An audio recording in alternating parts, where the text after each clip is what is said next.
Welcome to The Curiosity Solution. I'm your host, Beverly Beal. Join us as we explore the science of curiosity, share stories of people who've used curiosity to improve their lives, and maybe inspire some aha moments along the way.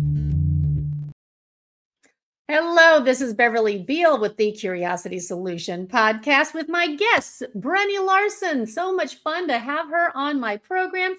So Brenni and I met, 15 years ago? I would say it's around 2005 is when I did the Feng Shui Telesummit. You're right. Okay, then so 2005, so 11 years ago. It feels like though you've been in my world a lot longer than that. But yeah, so Brenni and I have the common ground of having an interest in Feng Shui. But she comes at life from as she calls herself, the geek, the technical geek to the spiritually inclined. And she's been working on a new project to help people, bringing up AI and using AI to really inform and enhance and elevate the offerings for people like me. And I thought plus she's got her fingers in so many other cool little pots that this is the time. The reason why we're starting to, as we're recording this, today is February 17th. It is the first official day of the Yang Fire Horse year. Whew, there's so much great stuff that comes with the fire energy. Plus we're in a 20-year fire cycle, and the fire, as far as an industry, it's all about beauty enhancements, but it's also about technological enhancements, and anything else that is fast moving and has that drive of transformation behind it. So I just was so excited that she was available to talk about this on this auspicious timing. So with no further ado, Brenni, please share what you have been up to these past few incarnations of, shall we say? Well, let's say, yes, it is several incarnations. Well, first of all, I want to say thank you so much, because I get excited to share the geeky stuff. And one of the guys I follow, Robert Edward Grant, is super geek. And it's like, I'm at home studying philomath, and it's like, oh guys, we're going to do straight edge and protractors and tap into sacred geometry above and create stuff. I mean, that's how we work, because everything is numbers. So I started coding in 1982 before there was an internet. Wow. And I've always loved quantum physics and sacred geometry. Everything goes together and fits together. Everything's ones and zeros. And my master said, everything's energy and intentions foremost. Those are the two most important things. So I'm like, you start putting that stuff together and that makes sense. So we're in a really rapid time. I went through many challenges. I was a caretaker for my father. He lived with me, and life is life, and people make choices, and we don't always go at the same frequency of family members. So my dad lived with me, and he was my guy. We got along great. I'm an outdoors girl. He was a carpenter. We were always, getting in trouble together outside. And he was a very loving guy. He had the biggest heart you've ever seen. If you follow me on Facebook, you've seen pictures all my life of my parents. They were just fun. And so I was really struggling alone, living in the woods by myself in the house that my dad lived in with me. And my family doesn't talk to me anymore. Don't need that story. Doesn't really matter, does it? So I'm like, what can I do? How can I get through this? So the geek in me is like, I've taken all these very in-depth classes. But what I found was, like, I've studied with many masters, not just Feng Shui, Zhuo Su, Qimendun Zhao, Bazi, and all these systems, and I'd be great at it, but then you step away and it's like, by the time I would calculate things, the day was over. So then I'm like, how can I use an LLM, which just is like a Chat GPT or Gemini or Claude, whichever one you like.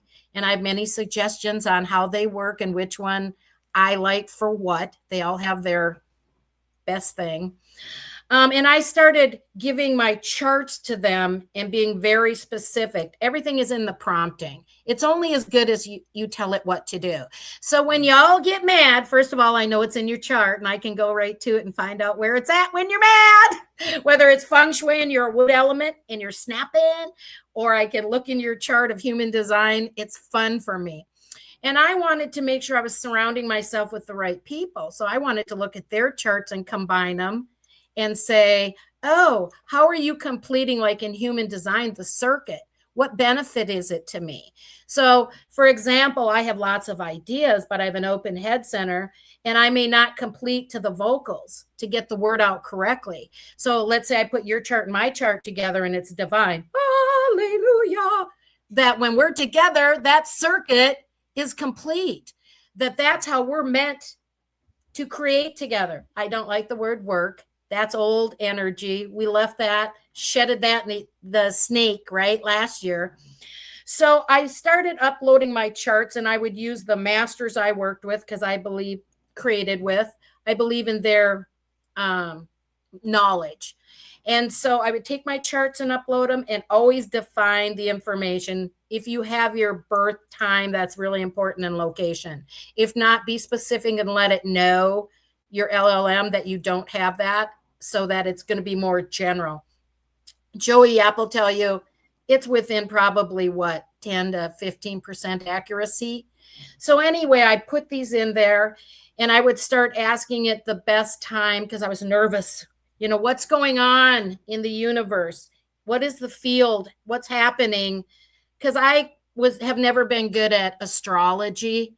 It just never clicked with me. I liked understanding what it was doing to me, but when I would just look at it and then they would like, this house is in this, and this is transiting to this, and this node's over here, and I'd be lost. Now, I like certain things and can get into them very in depth, which is Eastern stuff. Past life. That was past life. So I fed it into this and I would ask it, and it started telling me when I would be nervous, when my nervous system would be off, and when to go out to the lake and go kayaking, because I would tell it the things I like to do when I'd be happy outside. Well, it looks at my chart and it can also see, you know, my chart and what's going on. So I started to use it to get out of grief because I was in deep grief, deep. And it's more difficult to me when you're on the quantum physics and you understand this is a movie and you understand that your emotions are the fire to everything. You understand the elements and that you still are struggling to be on the physical plane. And then they're like, oh, you volunteered and you're the one creating your reality and you know all this, but you're still. So I found through the system, it would give me accurate information on how to do things to have life be easier for me. It told me the best days to do recordings, the best days to meet people live online, the best days to do nothing sometimes, because sometimes you're just meant to do nothing. And I found it very accurate. I've had sciatica. Well, it put into using Zoedo Su, the palaces. It looked at the legal and sibling palace. It looked at the ancestral karma palace, and it looked at currently moving forward. I have been a caregiver basically for 20 years, and now I'm moving forward for me independently as the love wave leader to help women and children, because that's where my heart is and has always been. So that's how I've used it. And I find that a lot of people in the classes I've been in, they do well in the class, but then they never apply anything. So they have all these certifications and they've done nothing with it. So it's good to go to class and create community, but it's important to use the tools because that's what they're for. So that's how I started using it. And now it's like, I was telling you, I've been reading my grandmother's journals. So can I read really quick what was happening in 1942? Absolutely. I'm going to show you how this system, I'm just like so excited, right? How this system then went back and looked at Zoedo Su, what energy was happening, ZWDS, And I'll give you a list of the tools that are in Yeah. it And you because said 1942? yes, World War II is just beginning. The love wave all started in honor of my mother and father. My dad lived with me. So my grandma was this strong woman. She had 12 children at home during the 40s, 30s, and 40s. Think of back then. Now we're in Minnesota and they'd get snow to the rooftops. They would tie ropes from the front door to the outhouse. They didn't have running water. So they wouldn't get lost in a blizzard because people would freeze to death outside. When I read through this, it's like, oh, yay, the hen gave us 15 eggs. 15 eggs for 15 people? Think of that. I mean, it humbles me so much. And it's like we have so much clutter. And I've been decluttering just naturally because we know shedding the year of the snake, declutter, get rid of people, things, systems. Everything is recalibrating right now, today, to the new energy. And it's like, I look at this and it's like, we washed dark clothes today. Well, where'd they hang them? Outside, freezing weather. I mean, it's just, so I want to let you know the energy of what was happening February 17th of 1942. And I'm reading this in my grandma's handwriting. Oh, You probably wow. can't see that, but I will send it to you so you can feel her energy. And then I'm going to read you what my cosmic forecast told me about the bridge of the energy from my grandmother and how it translates into things that have happened to me and I feel from the ancestral line, and how I use Zoedo Sioux to clear that by knowing the noblemen and the stars to call and work with energetically on that frequency. Thank God I'm in your group, because do you see why I had to leave other platforms? Because they'd yell at me and tell me to read the Bible. And I'm like, oh boy, you guys, it's okay.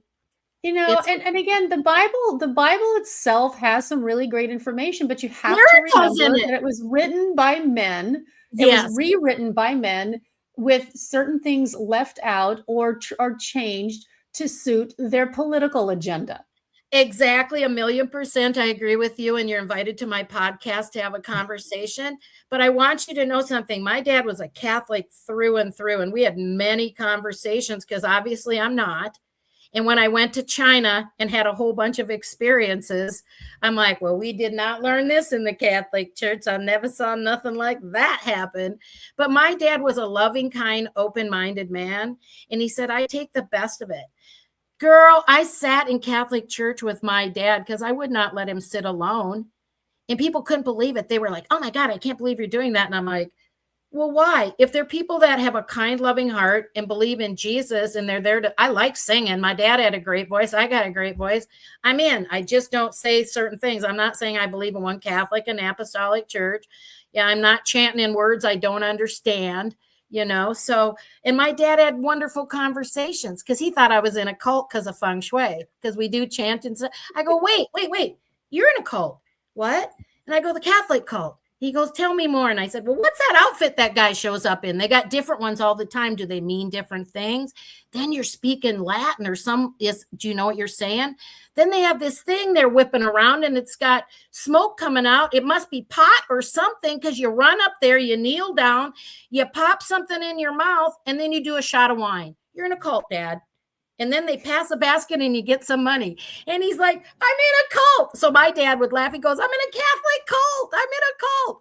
So he took it as laughter and joking. And that was what my dad always said, is people need to lighten up.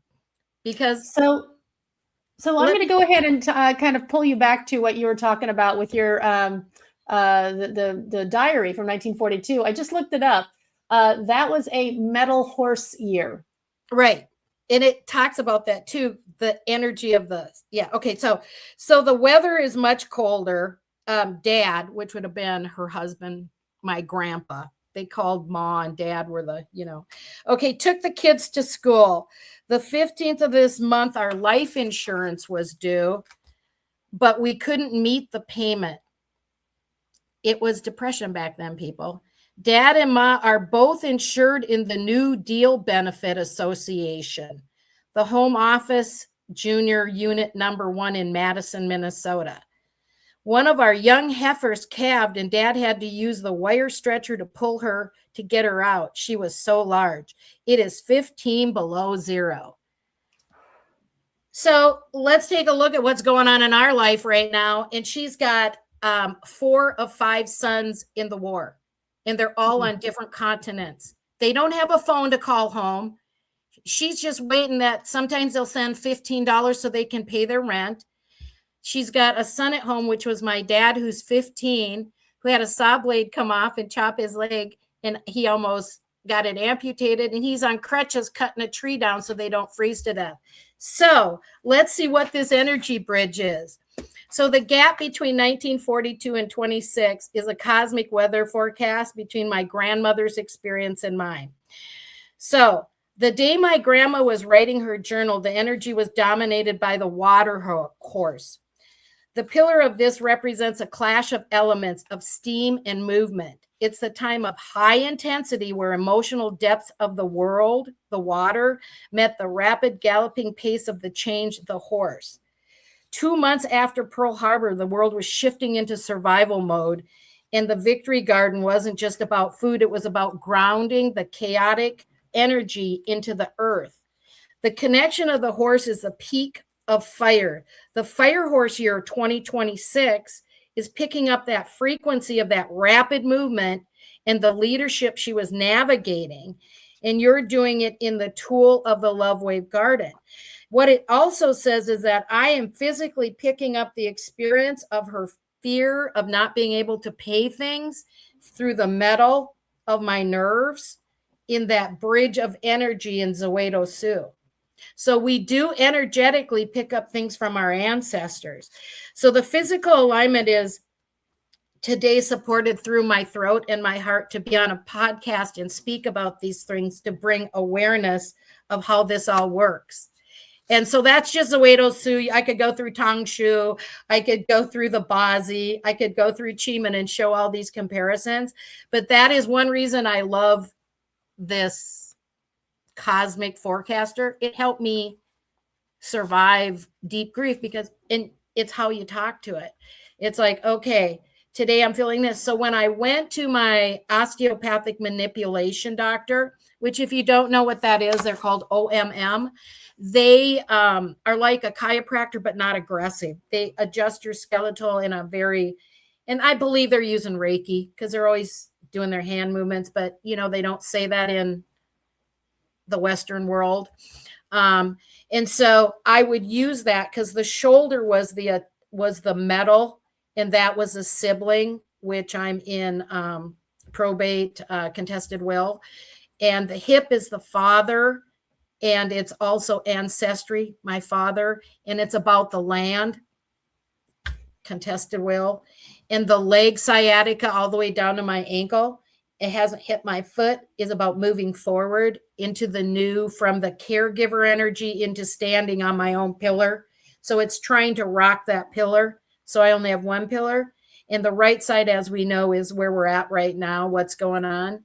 But being strong in my belief in energy and frequency, I visualize, I use the words that it pulled up and told me to use of sovereignty, integrity, and flow. And so luckily I have a super awesome doctor that I was able to show him this, explain it to him from the energetic perspective and knowing where to go in our house because of feng shui and the element and how to shift that energy. My sciatica is no longer there and I've cut contracts. So I like how the system works. And that's how you can use AI in a positive manner because it made me more productive. I knew what days to do fun things, to be creative. It's a creative day. It's a day to go do your social images, create your social images for your social posts. It's a day. It sounds like you're using this as a way to offer structure to days that have felt very unstructured since you no longer have the caregiving responsibility. Because even though we didn't have my mother-in-law living with us, she was 10 minutes away in an independent living facility. And there are lots of structure that we needed to have in order to help her navigate the later parts of her life. So just for those who are listening, to clarify some points, when Brenni's talking about feng shui, for those who aren't familiar, it's a system of organizing your physical space into 9 equal sections, and each of these sections corresponds with a different aspect of life. And it's based upon the actual compass directions. When she's speaking about Bazi, it's also Chinese astrology. That's where every human has 4 pillars that govern a different part of your life.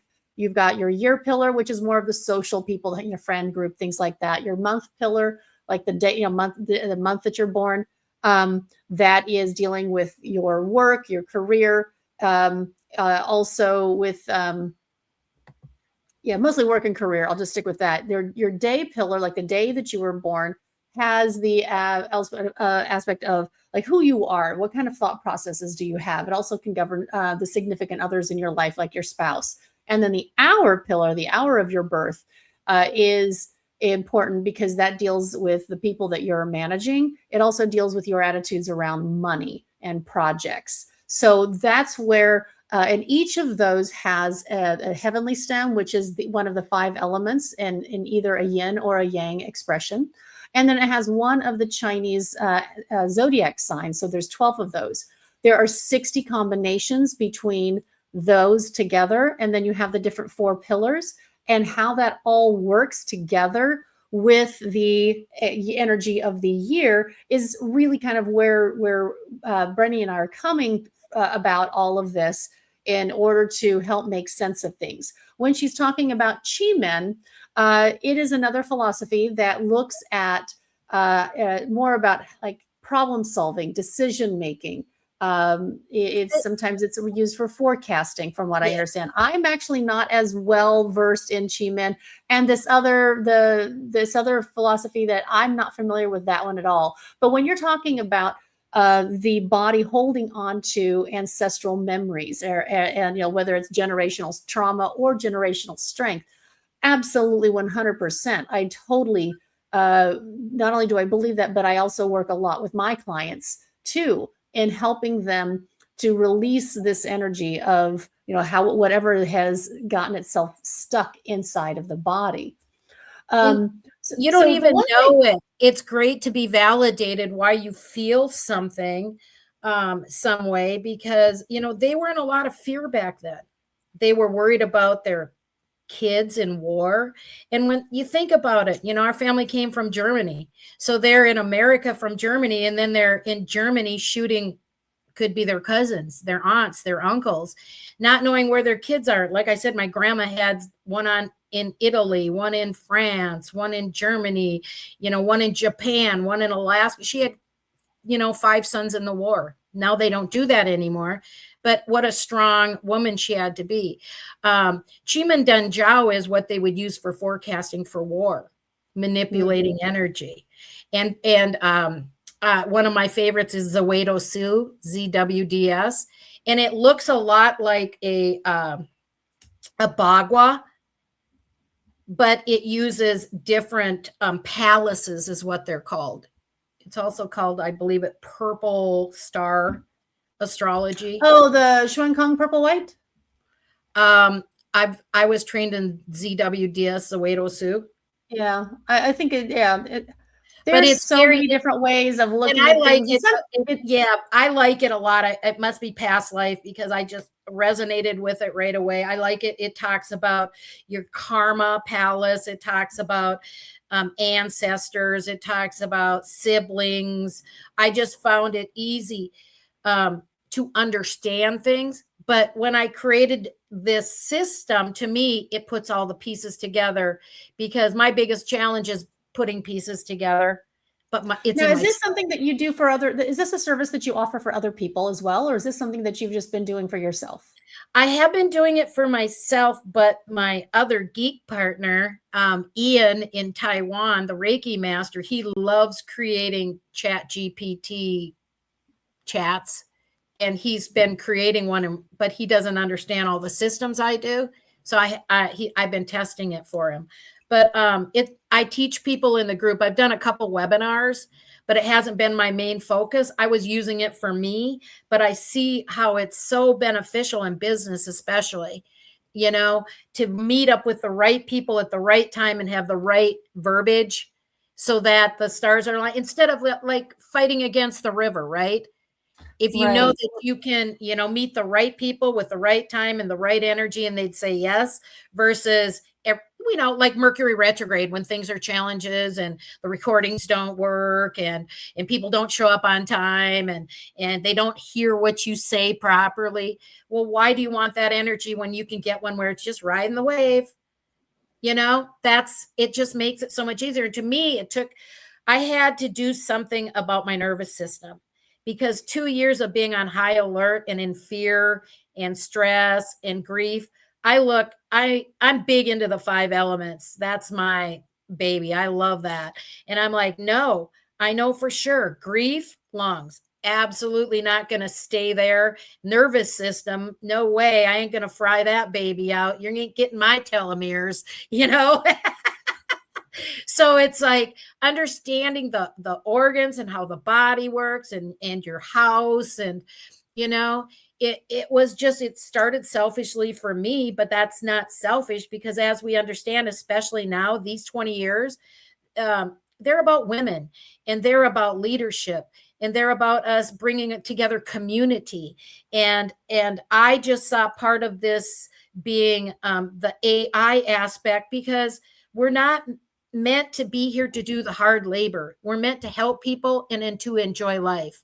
Yes, we learn a lot through the hard things, but I just really believe if we have the tools to have better food, if we have the tools to have a better life, that's what we're supposed to do, and we're supposed to help others. My chart, I'm meant to help women and children. I don't believe that God put women here to have other people raise their children while they're working 3 jobs.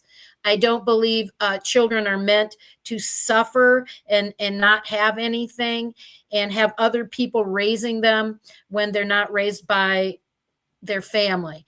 So I personally, and one of the things I do also is we're doing land flipping. And when we do land flipping, we're looking for large properties to create camps where we grow the food, and we teach people how to grow the food and can the food.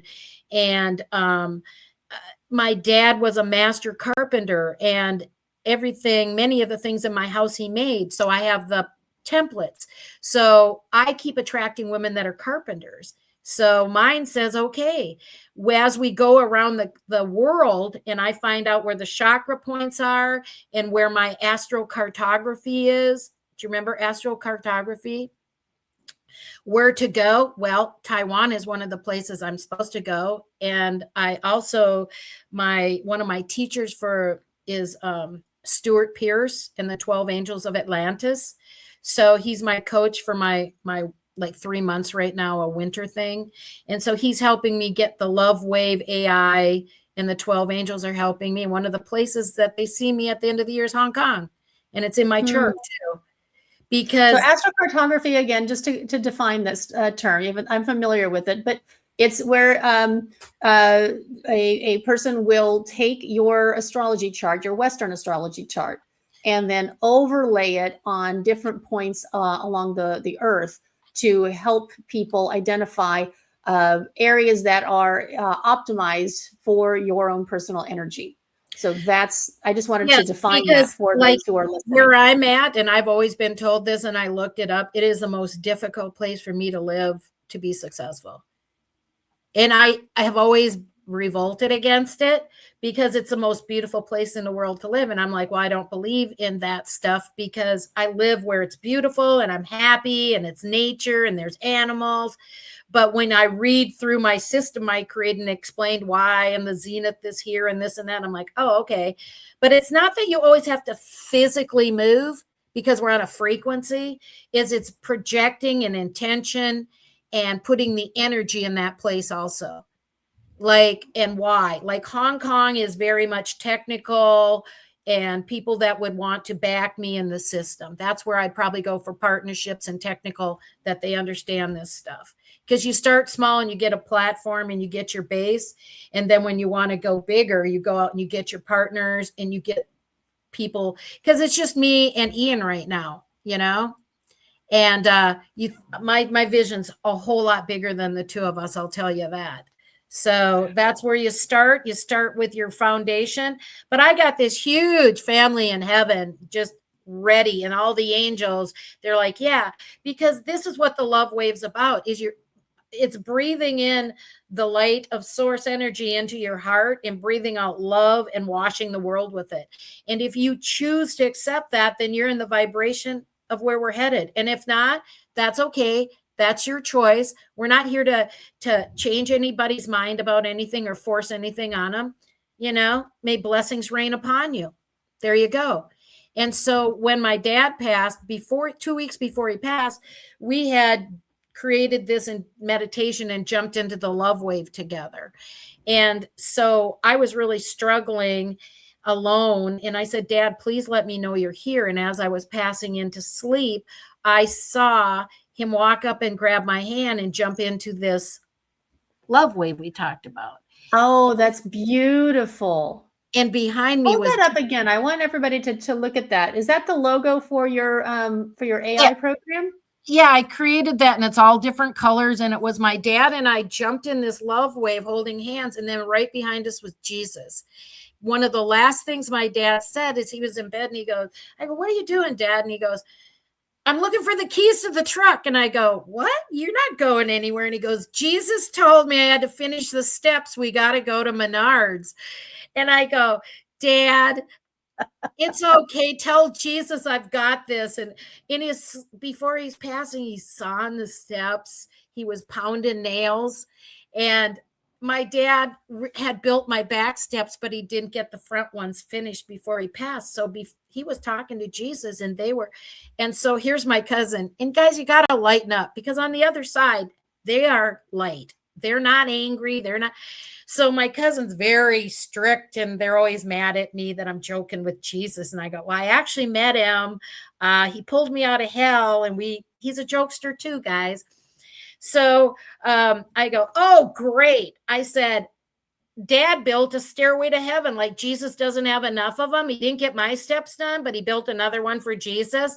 Oh my God. Can you imagine the wrath I got from them? And I'm just like, oh, well, you know, because I know my dad's and Jesus is laughing in heaven about it. They weren't mad at all that I said that, but boy, whoo, they don't talk to me no more. Your relatives then need to listen to this other podcast that I have been binging on called the Telepathy Tapes. Oh. Have you heard of this yet? I haven't, but I just went zing. That sounds good to me, honey.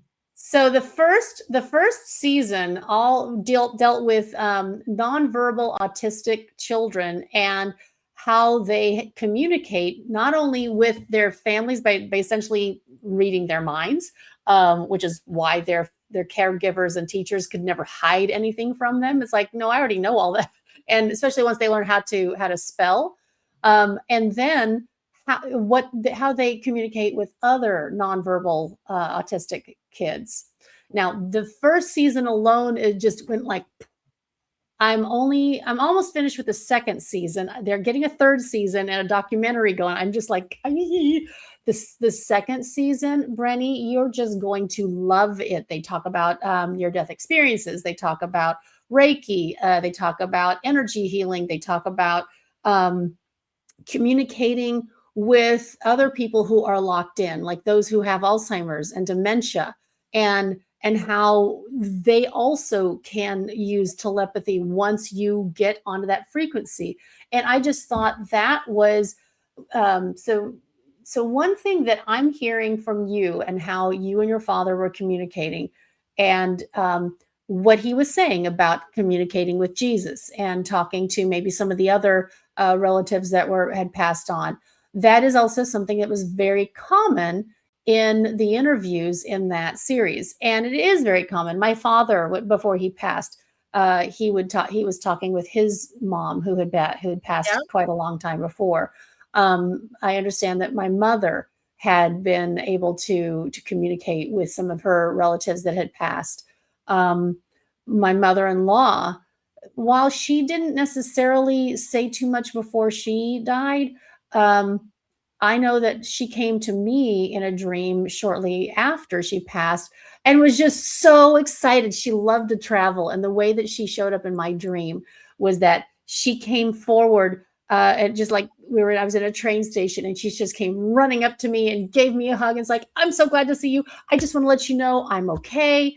I can't stay because my bus is leaving. I'm so Yes. excited. I can't wait to go on this next adventure. And then she left. And it was just like, yeah. That is one of the several things help me get through the grief process, because boy, aloneness can really play games with this. Let me tell you, is watching these Korean kids eat food. Now, I don't get to see my family at all because that situation, adopted Korean kids, right? So it's subliminally makes me happy to watch these Korean kids, and Korean kids eat, like they eat some food. I love to eat food. So I love kids. I'm always attracted to children. And I know a big percentage of my wealth will be helping children and around the world, not just in America. It doesn't matter to me what your color of your skin is, where you live. Children are children, and I want to help them. So that helped me a lot is watching the kids and near-death experiences, because I've always believed, my dad and I had conversations because he's like, I don't know about that past life thing. And I'm like, Dad, we just watched a movie where this girl just drew this, she's 2, and she drew this mural that most people would never be able to draw in their entire life. Or, that kid just remembered living a past life. And he's like, he's raised Catholic, real strict. And he's like, well, I said, just be open to it, Dad. And I said, when I communicate with you on the other side, when I have a reading done, I said, tell me about your book of life. Because he's like, I don't know. Well, I did have a reading done. And she goes, oh, he's got a big smile on his face. And he goes, it's this big. And he likes being a man the most. And his favorite time was when he was he had blonde black hair, and he's riding on a horse, and he's got a flag, and he's all about valor, and he's working for a king and stuff. And she gave me a bunch of information to look up. So I should probably look it up one of these days, but I was too deep in. So anyway, surrounding yourself with the right people and believing we're just a frequency. This is just a house. This is the house we chose. And it's hard to believe that when we're in this mud, but it's true. Yeah. It's that's a challenge because I also grew up Catholic, and I always joke that when I went to college I gave it up for Lent. You're a recovering Catholic also. It's but again, I also found a lot of value in a lot of the traditions, and a lot of I did like the way that things were organized, and that it was consistent. I think consistency is something that many humans do lack. Where I struggled was when I could feel that something was off in a church, or in some places. There were many places that I would go that I would feel fantastic. I had one of my most profound spiritual experiences at one of the Catholic youth weekend events, and I think that it has changed from the time of my youth until now, but that's really not what this program is about. I wanted to talk more about curiosity.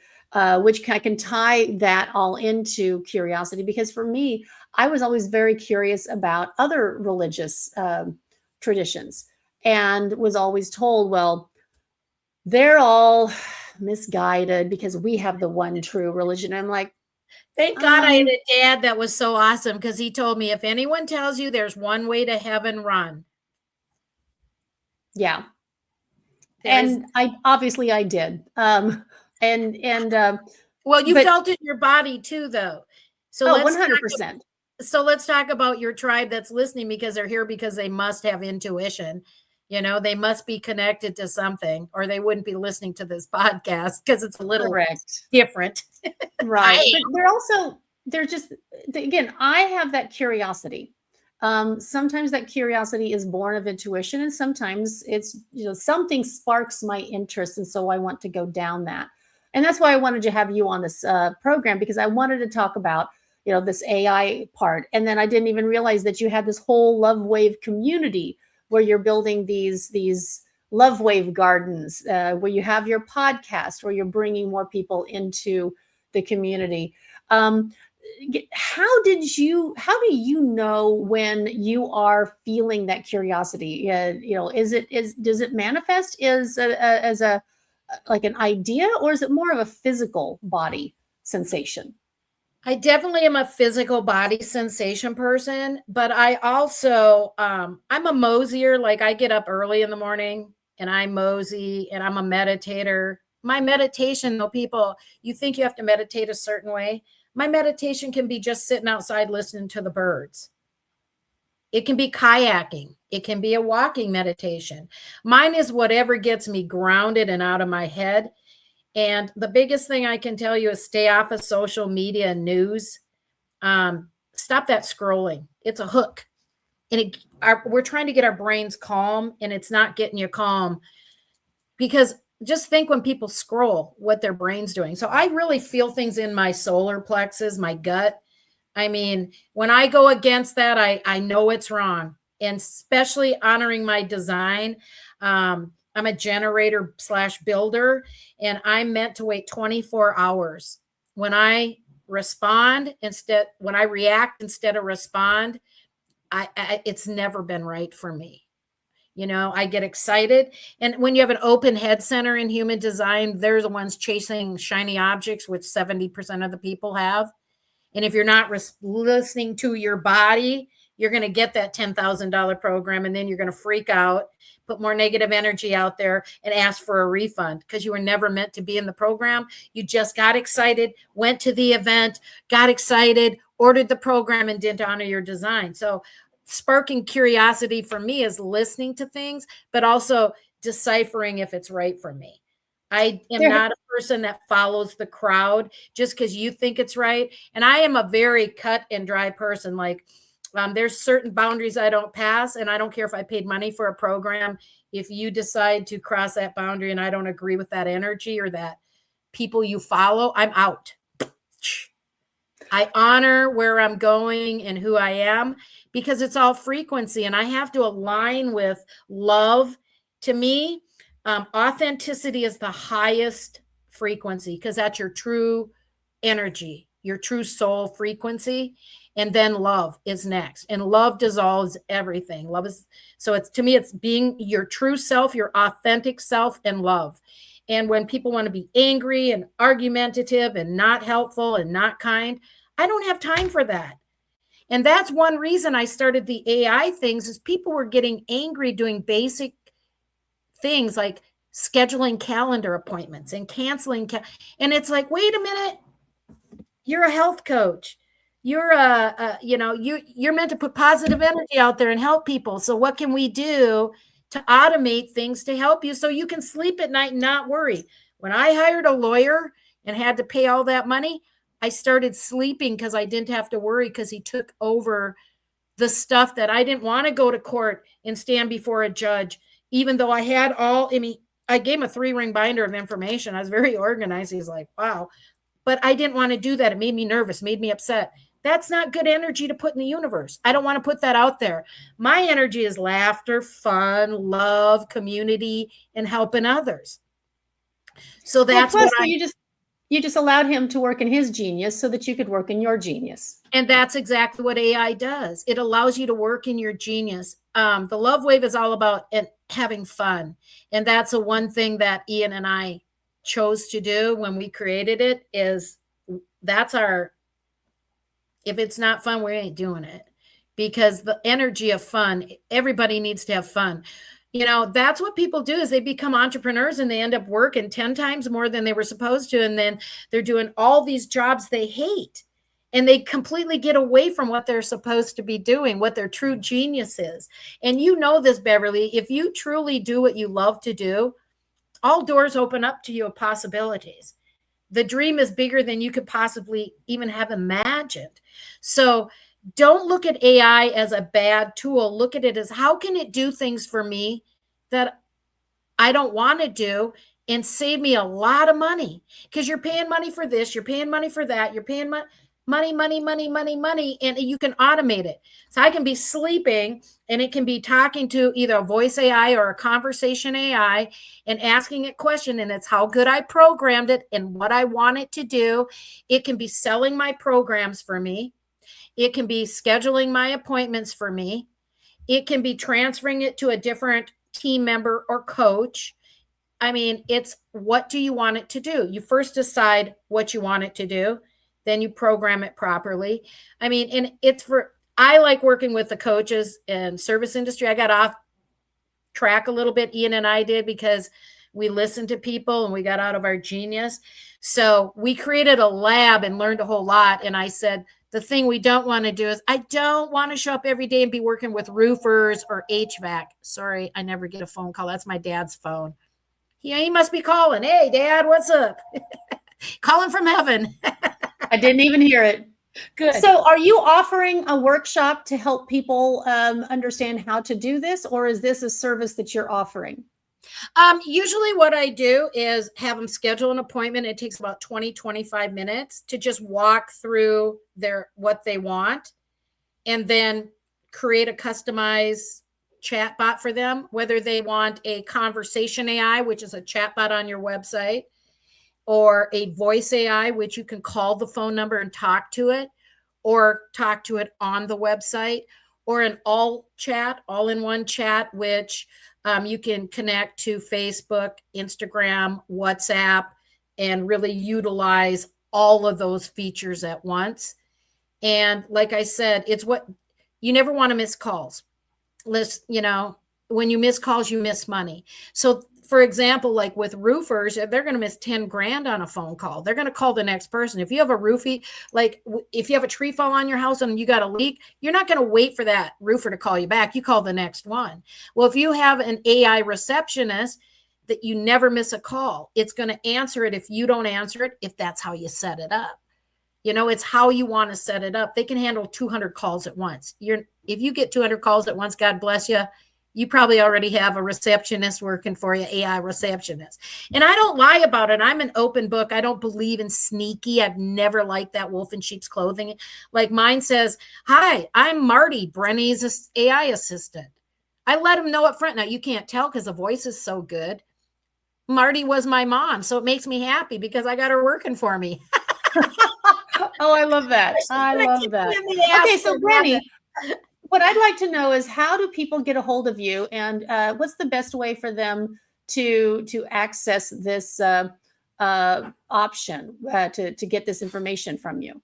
Well, we have our lab. So if they want to talk about the AI and have me help them with that, then aiautomateall.com and schedule an appointment. And there's also, they can watch a little video there and they can talk to the chat bot.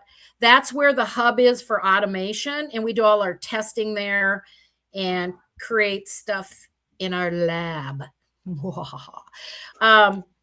The community, if they just go to thelovewaveai.com, there'll be a button they can join the community.